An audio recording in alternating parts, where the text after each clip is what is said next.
দেখুন বউকে পাঠায় কিভাবে। সম্পূর্ণ ভিডিওটা দেখুন। বন্ধু তুই ইটালি গিয়া 5-6 লাখ টাকা বেতন পাস? কি তোর শ্বশুর বাড়ি থেকে পাঠাইছে?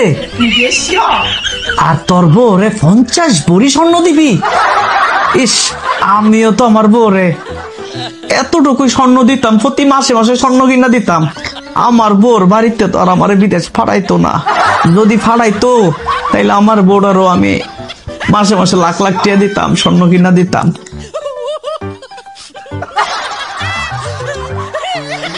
হ্যালো আম্মা, দেখো শুধু শুধু একটা কথা কইতাছি, বিয়ে হয়েছে 6 বছর, তোমরা এই পর্যন্ত আমার জামাইরে কিচ্ছু দিতে পারো নাই।